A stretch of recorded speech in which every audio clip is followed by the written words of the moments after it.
ملک بھر میں سیلاب کی تباہ کاریوں کے ساتھ ہی انتہائی دل خراش خبریں آتی جا رہی ہیں۔ سیلاب زدگان کو بے یار و مددگار چھوڑنے کے دل سوز واقعات سامنے آتے جا رہے ہیں۔ کس طرح سندھ کے وڈیروں نے اپنی زمینیں اور باغات بچانے کے لیے بند توڑے اور کس طرح سندھ کے غریبوں پر ظلم ڈھایا گیا، ان کی جانب سیلاب چھوڑا گیا۔ اندرون سندھ میں ماتم کسی صورتحال ہے۔ ننگے بدن اور بے حال لوگوں کی آنکھوں دیکھی داستان نے آصف زرداری کے مزید سنگین جرائم سے پردہ اٹھا دیا ہے۔ عوام تک امداد پہنچانے کی کوشش کرنے والی تنظیمیں جب اندرون سندھ پہنچیں تو کیا دردناک منظر سامنے آئے۔ سندھ کے متاثرین وزراء کے خون کے پیاسے کیوں ہو گئے ہیں؟ ایجنسیوں نے کون سی بھیانک رپورٹ شہباز شریف کو پہنچائی تھی جس کے بعد شہباز شریف کو دورہ سندھ میں انتہائی محتاط رہنے کا کہا گیا تھا؟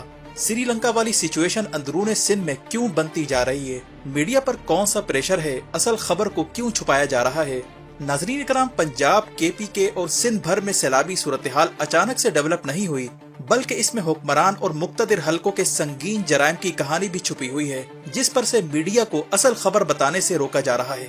محکمہ موسمیات کے ڈائریکٹر جنرل نے تہلکہ خیز انکشاف کرتے ہوئے بتایا ہے کہ آج سے 3 مہینے پہلے حکومت اور این ڈی ایم اے کو الرٹ جاری کیا گیا تھا اور انہیں بارہا کہا جا رہا تھا کہ بلوچستان سمیت ملک بھر میں اس بار خطرناک مونسون کا اسپیل آ رہا ہے، غیر معمولی بارشیں ہونے جا رہی ہیں، کسی بھی وقت انسانی المیہ جنم لے سکتا ہے۔ لیکن گزشتہ 3 مہینے سے امپورٹڈ حکومت اور ان کے ہینڈلرز حفاظتی انتظامات کی پلاننگ کی بجائے اس بات کی منصوبہ بندی کرتے پائے گئے کہ شہباز گل کے بعد عمران خان کو کیسے گرفتار کیا جائے، اور پھر اس قوم کے ساتھ وہ ہوا جو پچھلے 200 سال میں بھی نہیں ہوا۔ بند کے بند ٹوٹ گئے، پہاڑ ریزہ ریزہ ہونے لگے، گلیشیئرز ٹوٹ کر دریا میں طغیانی پیدا کرتے رہے، لیکن امپورٹڈ حکومت اور میڈیا نے کوئی نوٹس نہیں لیا۔ بلوچستان، جنوبی پنجاب، اندرون سندھ اور کے پی کے سینکڑوں دیہات صفحہ ہستی سے مٹ گئے۔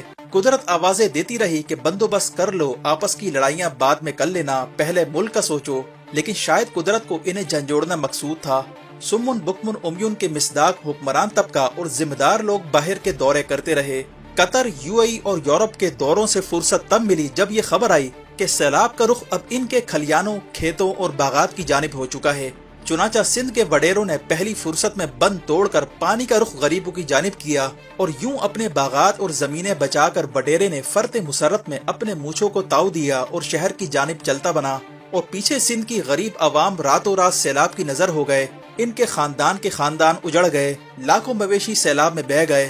دریائے سندھ میں خواتین، بچوں اور بزرگوں کی بہتی لاشیں جب سکھر اور گڈو بیراج تک پہنچی تو لوگوں کو علم ہوا کہ اندرون سندھ میں کتنی بڑی قیامت ٹوٹ پڑی ہے، اور کس طرح سندھ کے وڈیروں اور پیپلز پارٹی کے وزیروں نے مل کر غریب عوام کی بلی چڑھا کر اس سیلاب کو روکنے کی کوشش کی۔ دریائے سندھ میں بہتی لاشوں کی خبر جب سوشل میڈیا پر آئی تو سندھ کا سرکاری وفد مراد علی شاہ اور بلاول زرداری کی قیادت میں شہباز شریف کو لے کر سکھر کا دورہ کرنے پہنچا تو وہاں پر عوام کے اشتعال نے ان کے کان کھڑے کر دیے۔ خواتین نے سڑکوں پر لیٹ کر احتجاج شروع کر دیا۔ اس کے بعد شہباز اینڈ کمپنی کے ساتھ مل کر مراد علی شاہ اور بلاول نے ہیلی کاپٹر سے 3-4 پیکٹ غریبوں کے منہ پر اچھالنے کی پریکٹس کی، اور پھر کامیاب شوٹنگ کے بعد انہیں خیال آیا کہ غریبوں کے احتجاج سے ان کی شان میں گستاخی ہوئی ہے۔ چنانچہ سندھ پولیس نے انہی غریبوں کے خلاف مقدمہ درج کر دیا۔ رپورٹ کے مطابق شہباز شریف کو ایجنسیوں نے رپورٹ دی تھی کہ سندھ کے حالات بہت خراب ہیں، سندھ کے لوگ وزیروں کے خون کے پیاسے ہو چکے ہیں، اسی لیے اس وقت متاثرین سے ملنا اپنی مصیبت کو دعوت دینے کے مترادف ہے۔ سندھ کی حالت زار کو دیکھ کر جب فلاحی تنظیموں نے کراچی سے اندرون سندھ کی جانب رخ کیا تو سندھ کے وزیر اعلیٰ مراد علی شاہ نے ان کی گاڑیاں رکوائیں اور کہا کہ بھائی کدھر چلتے بنے، یہ سارا امدادی سامان یہاں جمع کرواؤ، ہم خود ہی بانٹیں گے۔ جب تنظیمیں آنکھ مچولی کھیل کر اندرون سندھ پہنچنے میں کامیاب ہوئیں تو سندھ کے وڈیروں کا سامنا ہو گیا، جنہوں نے امدادی سامان کو ہتھیانے کی کوشش کی اور غریبوں کے حق پر ڈاکہ ڈالا۔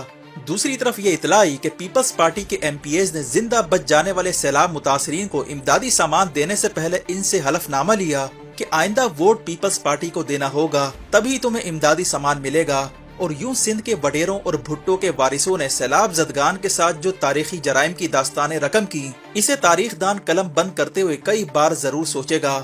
فلاحی تنظیموں کے ارکان سے ملنے والی اطلاع کے مطابق اندرون سندھ تک میڈیا کو کوئی رسائی نہیں دی جا رہی، اور جن کو رسائی مل گئی ان پر یہ پریشر ہے کہ اصل کہانی نہ دکھائی جائے۔ لوگوں کے بدن پر کپڑے نہیں ہیں، خواتین برہنہ حالت میں ہیں، لوگوں کی آنکھوں میں اس وقت خون اترا ہوا ہے، وزیروں کے خون کے پیاسے ہو گئے ہیں۔ سری لنکا والی صورتحال اس وقت اندرون سندھ میں پیدا ہو چکی ہے۔ اسی لیے سندھ حکومت کے وزراء وہاں جانے سے اس لیے گھبرا رہے ہیں کہ کہیں سیلاب متاثرین ان کے اگلے پچھلے حساب چکتا نہ کر دیں۔ انہیں بتایا گیا کہ اپنی جان پیاری ہے تو اندرون سندھ کا رخ نہ کریں۔ یہی صورتحال بلوچستان کی بھی ہے، جہاں عین موقع پر سردار فرار ہو چکے ہیں۔ صورتحال مکمل طور پر فلاحی تنظیموں اور فوج کے رحم و کرم پر ہے۔ پاک فوج کے رضاکار اور فلاحی تنظیمیں اس وقت سیلاب زدگان کے لیے امید کی کرن بن چکے ہیں۔